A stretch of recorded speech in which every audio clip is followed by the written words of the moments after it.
Hello everybody, welcome back to, well, not welcome, help. Sorry, not welcome back, but my first time. Well, welcome to the Stanley parable. This is Mushroom Muffin, and what? Get out! No, no. Also, I'm Dr. Shume, if you hear me right now, and this is Mushroom Muffin. Okay, I'm gonna take it from here. Takes a long time to load.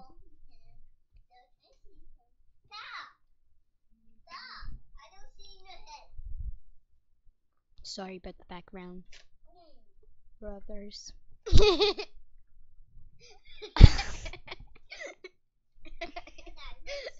Okay, Mushroom Muffin, I'm gonna be out of your hair now. Boop, I'm out now. This is the story of... I don't give two craps. I already heard this. Oh. Can I run? All of his co-workers were gone. What could it mean? I don't know. Stanley decided to go to the meeting room. Perhaps he had simply missed a memo. No matter how hard Stanley looked, he couldn't find a trace of his co-workers. I'm going to take it from here to show Mushroom Muffin two Easter eggs. I can't get into it. Oh, I know, the face punch Easter egg. There. But turn it off, dude. Ew. That's how you did it. But how did you get onto there? Okay, do it. This is my favorite. I was trying to show you guys. Bye. At first, Subscribe to my Stanley channel. assumed he'd broken the map until he heard this narration and realized it was part of the game's design all along. He then praised the game for its insightful and witty commentary into the nature of video game structure and its examination of structural narrative tropes. So, now that you're here, what do you think? Isn't this a fun and unique place to be? Why don't we take a minute just to drink it all in?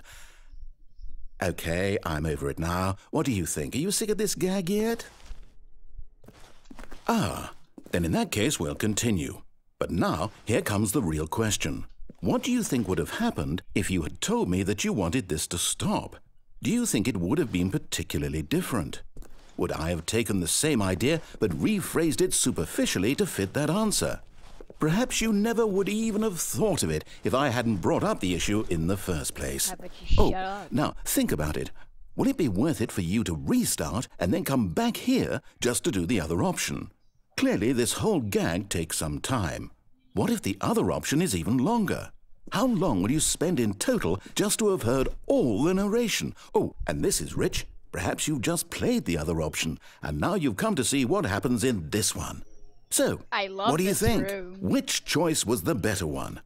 Imagine if love you had this selected room. continue on your first playthrough, how tantalizing it would be not knowing what happens when you pick the other option. Indeed, you are one of the lucky ones. Though if the other option is really miserable to listen to, then perhaps you're not. In fact, I'm just going to say that no one who's listening to this is lucky. Well now, I've built up the other option so much that I'm going to stop talking and leave you to your decision whether to come back here, continue with the game, or just sit in this spot forever and ever. Cheers.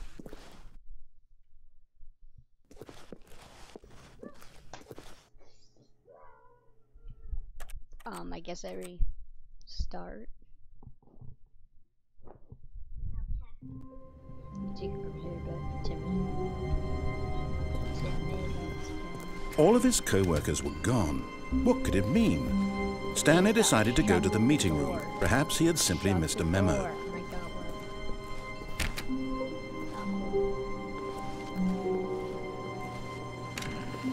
Thing. Can I go back?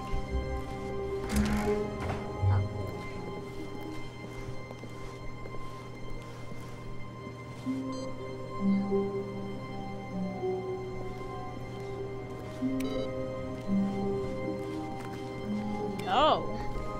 Interrupting here?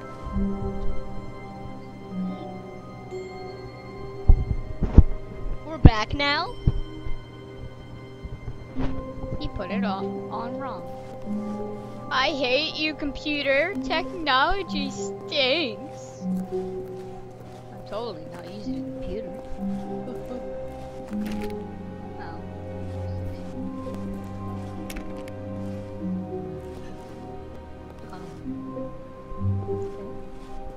When Stanley came to a set of 2 open doors, he entered the door on his left. No. But, no. This was not the correct way to the meeting room, and Stanley knew it perfectly well. Perhaps he wanted to stop by the employee lounge first, just to admire it.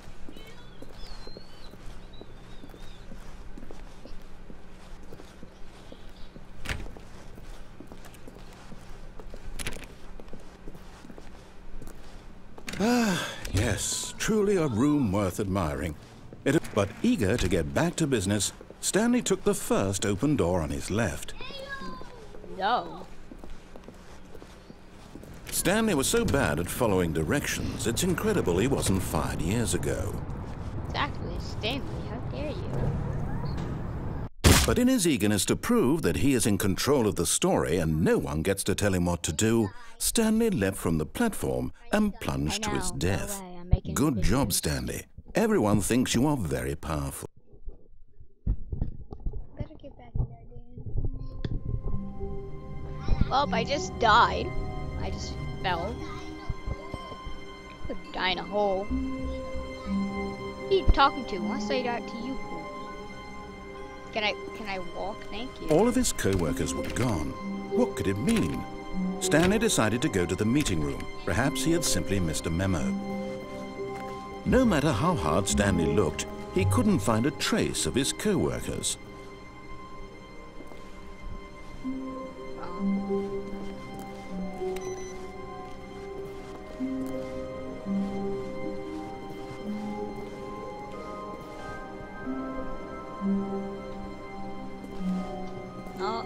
One that I pressed and it makes it 2. Maybe it's this room. I like that. Ooh! Awaiting input. Thank you. Input received. No phone calls?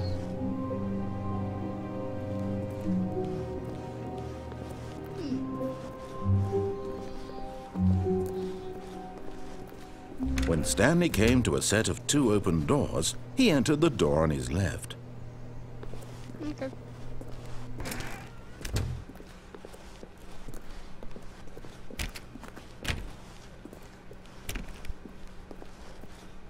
Yet there was not a single person here either. Feeling a wave of disbelief, Stanley decided to go up to his boss's office, hoping he might find an answer there.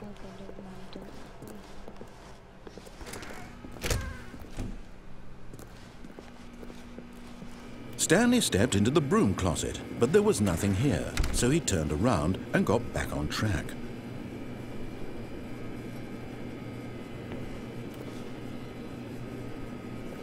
There was nothing here. No choice to make, no path to follow, just an empty broom closet. No reason to still be here.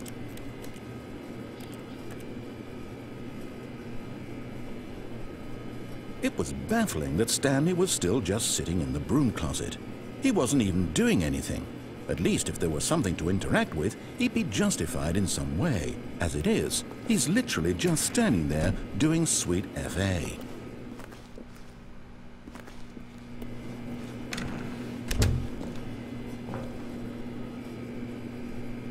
Are you really still in the broom closet? Standing around doing nothing? Why? Please offer me some explanation here. I'm genuinely confused. Because I can't get out. I can't open the door, it's locked. You do realize there's no choice or anything in here, right?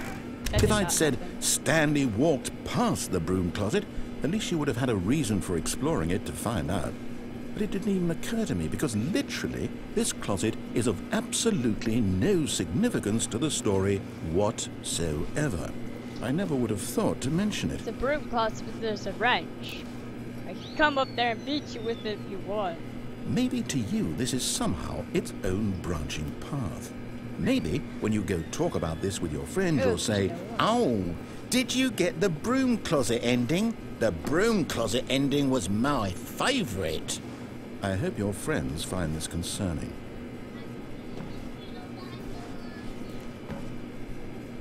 Stanley was fat and ugly and really, really stupid. He probably only got the job because of a family connection. That's how stupid he is. That or with drug money. Also, Stanley is addicted to drugs and hookers. Oh. Oh. Well, I've come to a very definite conclusion about what's going on right now. You're dead. You got to this broom closet, explored it a bit, and were just about to leave because there's nothing here, when a physical malady of some sort shut down your central nervous system and you collapsed on the keyboard. Well, in a situation like this, the responsible thing is to alert someone nearby so as to ensure that your body is taken care of before it begins to decompose. Hello? Anyone who happens to be nearby? The person at this computer is dead.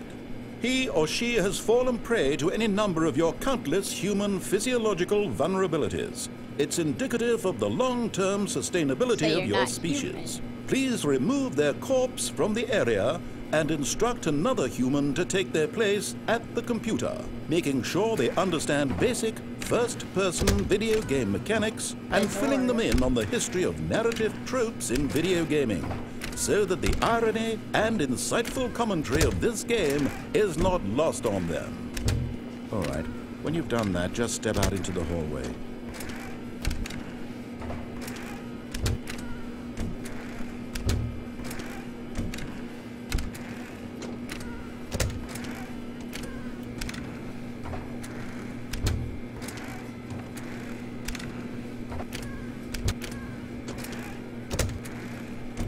That's a really rusted door. Oh. Ah, second player. It's good to have you on board. I guarantee. Coming to a staircase, Stanley walked upstairs to his boss's office.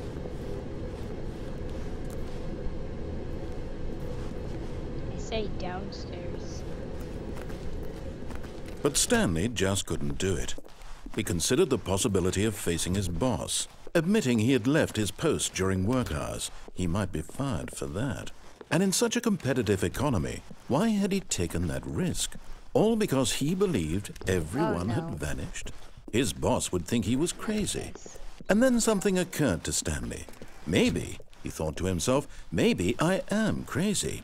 All of my co-workers blinking mysteriously out of existence in a single moment for no reason at all? None of it made any logical sense. And as Stanley pondered this, he began to make other strange observations. For example, why couldn't he see his feet when he looked down? Why did doors close automatically behind him wherever he went? And for that matter, these rooms were starting to look pretty familiar. Were they simply repeating? No, Stanley said to himself, this is all too strange. This can't be real. And at last, he came to the conclusion that had been on the tip of his tongue. He just hadn't found the words for it. I'm dreaming, he yelled. This is all a dream. Oh, what a relief Stanley felt to have finally found an answer, an explanation. His co-workers weren't actually gone. He wasn't going to lose his job. He wasn't crazy after all. And he thought to himself, I suppose I'll wake up soon. I'll have to go back to my boring real-life job pushing buttons. I may as well enjoy this while I'm still lucid. I'm pushing buttons too, So Stanley. he imagined himself flying about to and die. began to gently float above the ground. What? Then he imagined himself soaring through space on a magical starfield, and it too appeared. It was so much fun, and Stanley marveled that he had still not woken up. How was he remaining so lucid? And then perhaps the strangest question of them all entered Stanley's head. One he was amazed he hadn't asked himself sooner.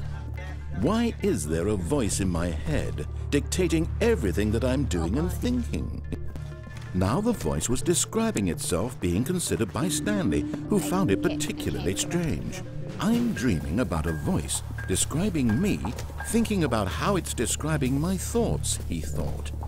And while he thought it all very odd and wondered if this voice spoke to all people in their dreams, the truth was that, of course, this was not a dream.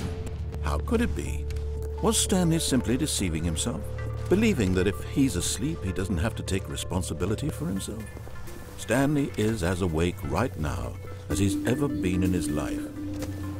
Now, hearing the voice speak these words was quite a shock to Stanley.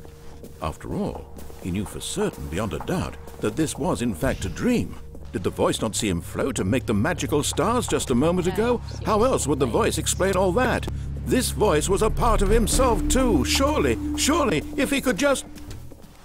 He would prove it. He would prove that he was in control, that this was a dream. So he closed his eyes gently, and he invited himself to wake up. He felt the cool weight of the blanket on his skin, the press of the mattress on his back, the fresh air of a world outside this one. Let me wake up, he thought to himself. I'm through with this dream. I wish it to be over.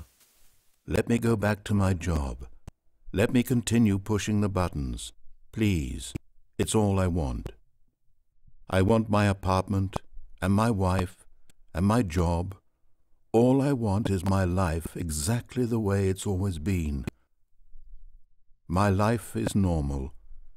I am normal. Everything will be fine. I am okay. Died. Oh, not yet. What? Stanley began screaming. Please, someone wake me up. My name is Stanley. I have a boss. I have an office. I am real. Please, just someone tell me I am real. I must be real. I must be. Can anyone hear my voice? Who am I? Who am I? And everything went black.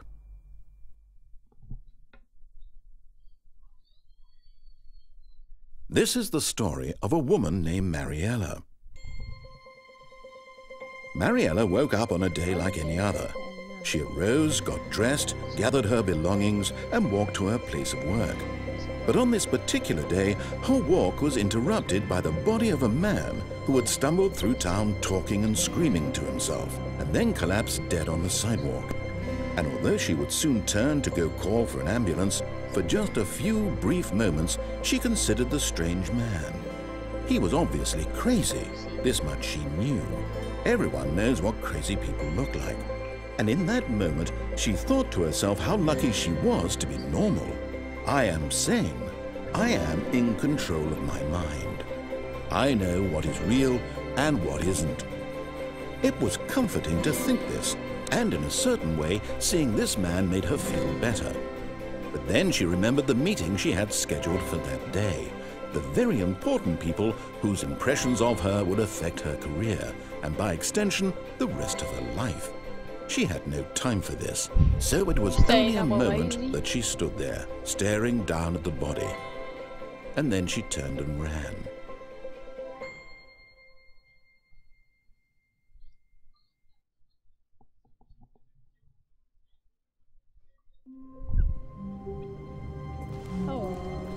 Stanley knew the office layout like the back of his hand.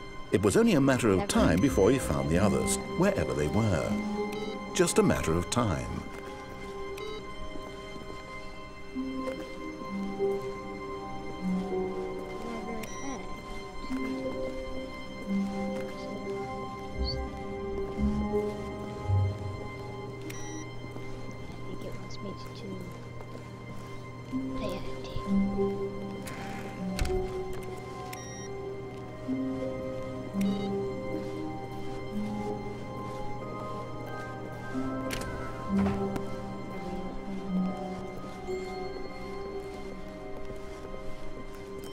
When Stanley came to a set of 2 open doors, this was not the correct way to the meeting room, and Stanley knew it perfectly well. Perhaps he wanted to stop by the employee lounge first, just to admire it. No. Wow. Yes, this room. What? But eager to get back to business, Stanley took the first open door on his left. No. Stanley was so bad at following directions, it's incredible he wasn't fired years ago. Look, Stanley, I think perhaps we've gotten off on the wrong foot here. I'm not your enemy, really, I'm not. I realize that investing your trust in someone else can be difficult, but the... What? Really? I was in the middle of something. Do you have zero consideration for others? Are you that convinced that I want something bad to happen to you? Why, I don't know how to convince you of this, but I really do want to help you, to show you something beautiful. Look, let me prove it. Let me prove that I'm on your side. Give me a chance. Now listen carefully, this is important. Stanley walked through the red door. I like red. Aha, perhaps you misunderstood. Stanley walked through the red door. I still don't think we're communicating properly. Stanley walked through... All right, fine, go ahead, Stanley. You want to know so badly what's out there? You want to find out what lies at the end of this road you've chosen? Well, don't let me stop you. You see? There's nothing here. I haven't even finished building this section of the map, because you were never supposed to be here in the first place. Broken rooms, exposed developer textures. Is this what you had wanted? Was it worth ruining the entire story I had written out specifically for you? Do you not think I put a lot of time into that? Because I did. And in the end, it was all for nothing, because this is what you wanted to see. Help me here, Stanley. Help elucidate these strange and unknowable desires of yours. What would have made this game better? What did you want to see? Vehicles? Skill trees? Work with me. You've given me absolutely nothing so far. Tell you what, let me take a stab in the dark at a new design, and you can give me some feedback. There we go. A third option. This already feels leaps ahead of where we were before. Go ahead, Stanley. Take it for a spin.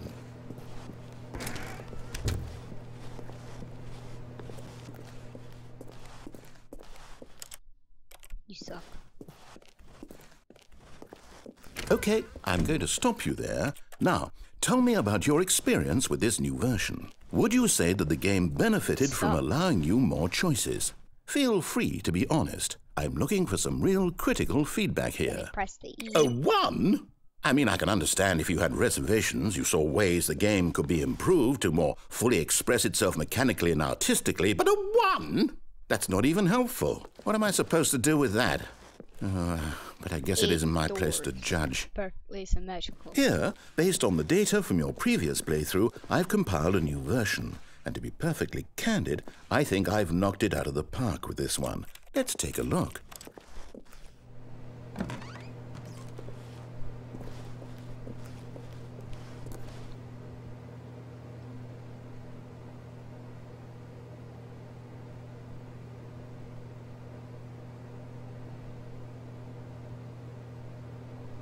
It's dead online.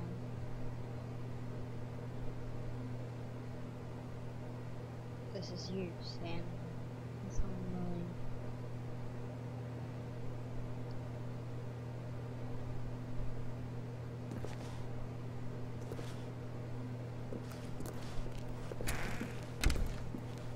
Seriously.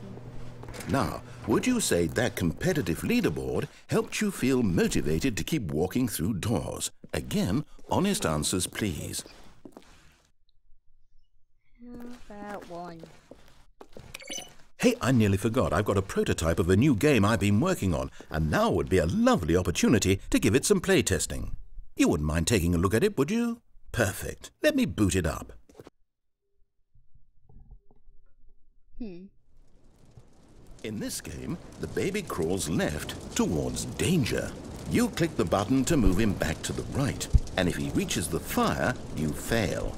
It's a very meaningful game, all about the desperation and tedium of endlessly confronting the demands of family life. I think the art world will really take notice. But of course, the message of the game only becomes clear once you've been playing it for about 4 hours. So why don't you give it 4 hours of play to make sure it's effective? Be sure to keep notes on your experience.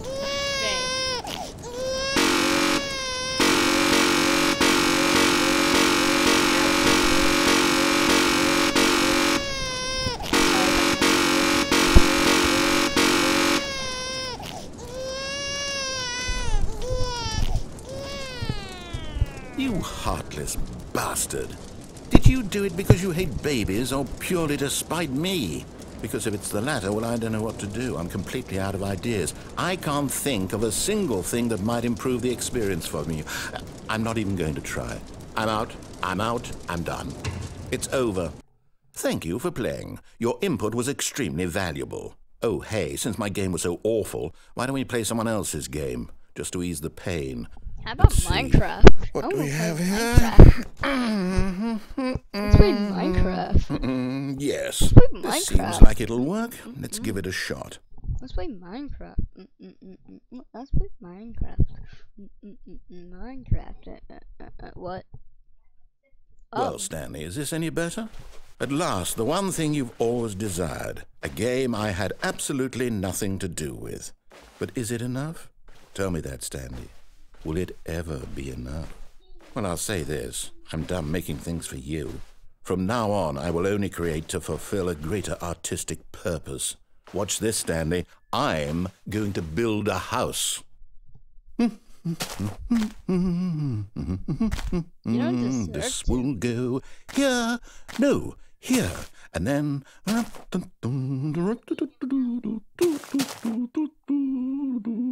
Let's see, what does it need? Yes, of course. And just to finish it all off, yes, it's complete. I made this, Stanley. Look at it. Gaze upon my work of art and feel ashamed at your own inadequacy. Ah, but you've only seen it from the outside. You've only gotten half the experience. Please, step inside and make yourself comfortable. Isn't it grand? Isn't it perfect? It could only be better if... Wait, that's it. We must rebuild it out of diamond. Diamond everything. Yes. Come along, Stanley. We have to go mining.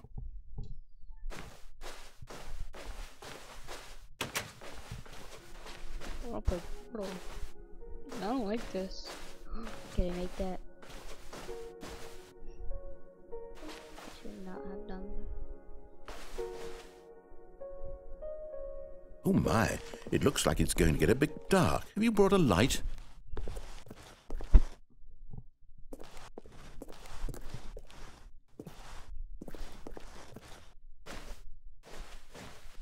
Oh, no.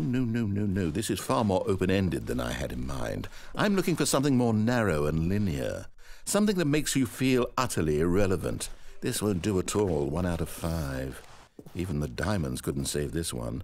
Okay, new game.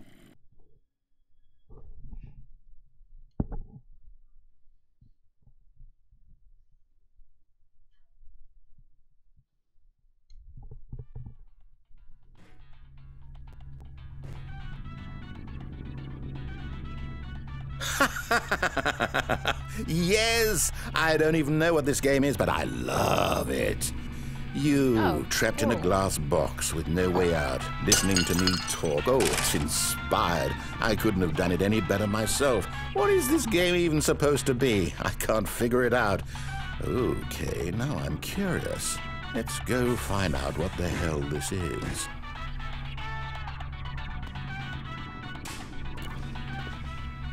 Behind the toilet? Sort of. I broke the cup.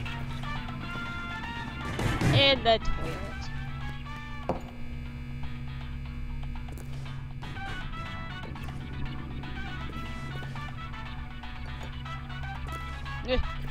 I pooped.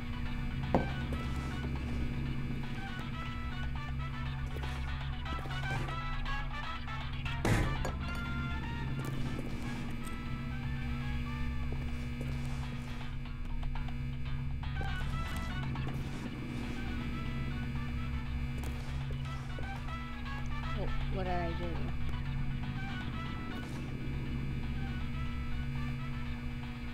Okay, I guess it worked. Guess that didn't work.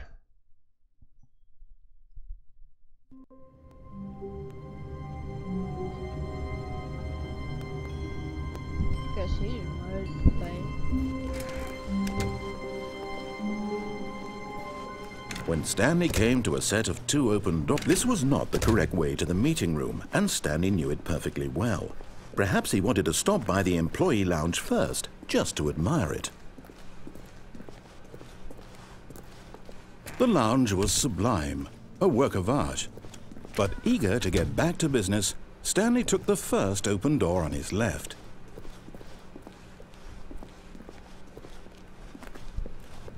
Stanley was so bad at following directions, it's incredible he wasn't fired years ago.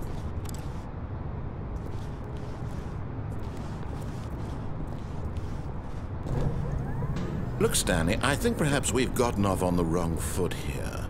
I'm not your enemy, really, I'm not.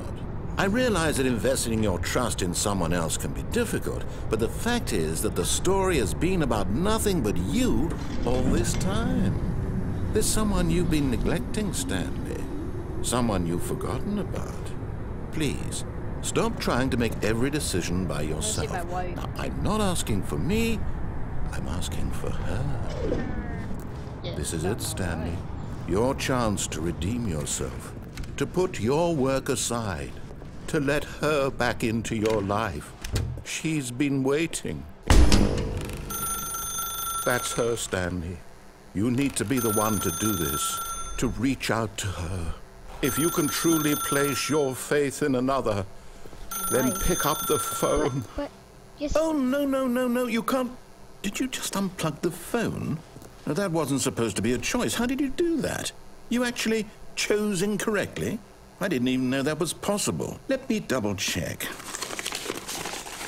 You breaking No, it's definitely here, clear as day. Stanley picks up the phone. He's taken to his apartment where he finds his wife, and the two pledge themselves to one another. Music comes in, fade to white, roll credits. Not picking up the phone is actually somehow an incorrect course of action. How is that even possible? None of these decisions were supposed to mean anything. I don't understand. How on earth are you making meaningful choices? What did you... Wait a second. Did I just see... No, that's not possible. I can't believe it. How had I not noticed it sooner? You're not Stanley. You're a real person. I can't believe I was so mistaken. This is why you've been able to make correct and incorrect choices. And to think I've been letting you run around in this game for so long. If you'd made any more wrong choices, you might have negated it entirely. It's as though you completely ignored even the most basic safety protocol for real-world decision-making. Or did you not grasp the severity of the situation? Well, I won't have that kind of risk on my watch. I'm going to stop the game for a moment so we can educate you properly on safe decision-making in the real world. Please observe this helpful instructional video. Choice. It's the best part of being a real person. But if used incorrectly, can also be the most dangerous. For example, in this scenario, a hypothetical real person named Stephen has a choice. He could spend years helping improve the quality of life for citizens of impoverished third world nations. Or he could systematically set fire to every orphan living in a 30-kilometer radius of his house. Which choice would you make? Remember that unlike here, the real world makes sense, and at no time should you make a choice that does not conform to rational logic.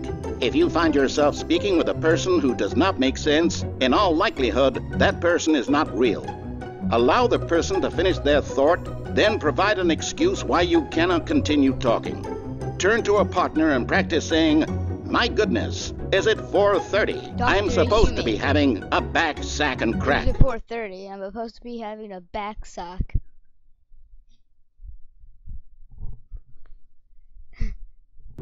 Excellent. Bye. Making choices on a regular basis is the best part to a healthy decision-making process. Most medical professionals recommend making at least 8 choices per day. Do you make more than 8? Less? And finally, if you begin to wonder if your choices are actually meaningful and whether you'll ever make a significant contribution to the world, just remember that in the vast infiniteness of space, your thoughts and problems are materially insignificant, and the feeling should subside. At this time, your instructor will guide you in an exercise to test and reinforce the material covered in this video. Ah, welcome back. You may have noticed that this room has begun to deteriorate as a result of narrative contradiction. But not to worry. Now that you're properly informed on good decision-making, we're going to revisit a choice you made just a few minutes ago and see what the correct thing to do would have been. This way, please. Oh, this room's fine. And stay away from that room. Seems corrupt. Some outlaw junk. Who says?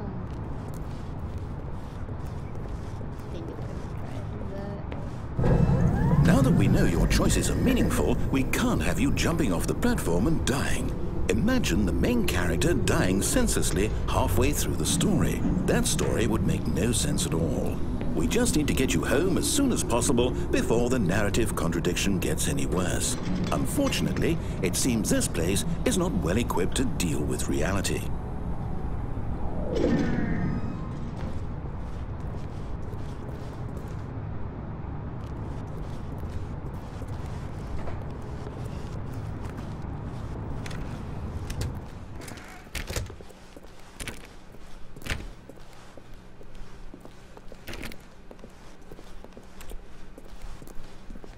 I wonder what happened if I went through the blue. Almost there. You'll take the door on the left, back to the correct ending, the story will have resolution once again, and you'll be home free in the real world. I think I should cry. I would cry if that was chasing me down. Now remember, all you need to do is behave exactly as Stanley would. That means choosing responsibly and always putting the story first. I'm quite sure you'll be up to the task. Just follow my lead and you'll be fine. All right. When Stanley came to a set of 2 open doors, he entered the door on his left.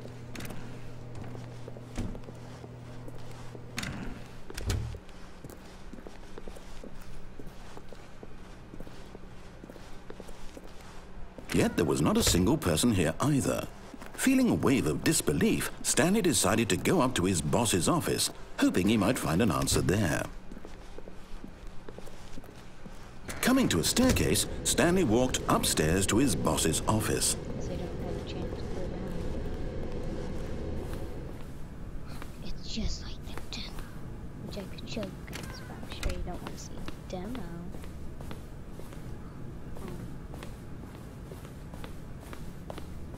Stepping inside his manager's office, Stanley was once again stunned to discover not an indication of any human life. Shocked, unraveled, Stanley wondered in disbelief who orchestrated this, until he saw the door with a voice receiver next to it. Surely behind this door lay all the answers to his questions. And beyond all probability, he knew the passcode. He had seen it on his boss's computer just last week. Night Shark 115. Was this the code to open the door?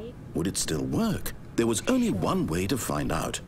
Stanley had been trained never to speak up, but now he would draw from within himself the courage to face the unknown.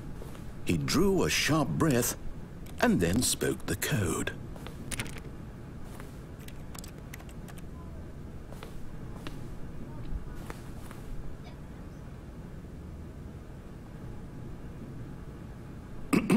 Stanley spoke the code.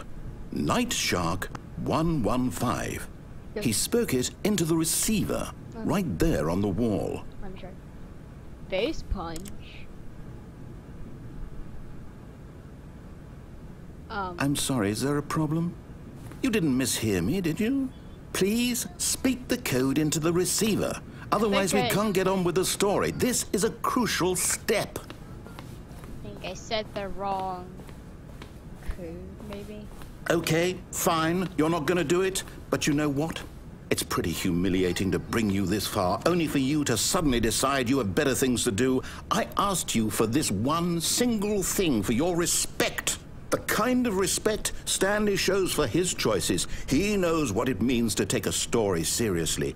If you didn't want to see what I had to show you, then why did you come here? You had a choice, you know. You could have gone through the door on the right. You could have done whatever the hell you wanted over there. Why did you come this way? Speak. Say something to me. Explain yourself, you coward. Behave exactly as Stanley would. That means choosing responsibly and always putting the story first. I'm quite sure you'll be up to the task. Just follow my lead and you'll be fine. All right. When Stanley came to a set of 2 open doors, he entered the door on his left.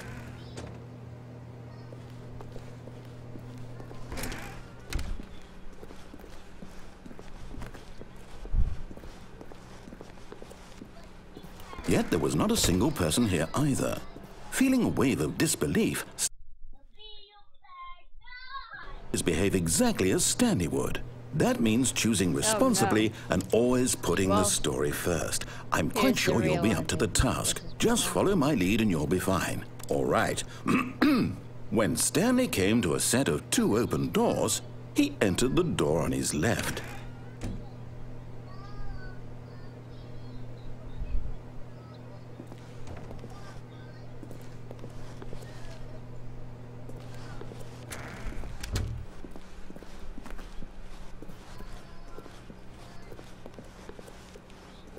Yet there was not a single person here either. Feeling a wave of disbelief, behave exactly as Stanley would. That means choosing responsibly and always putting the story first. I'm quite sure you'll be up to the task. Just follow my lead and you'll be fine. All right. When Stanley came to a set of 2 open doors, he entered the door on his left.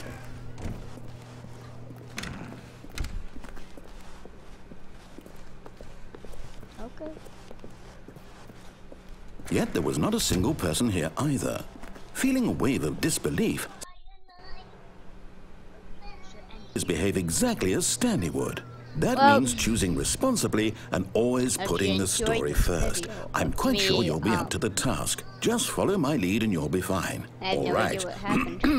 When Stanley came to a set of 2 open doors, he entered the door on his left. Right. Okay. Well, bye guys.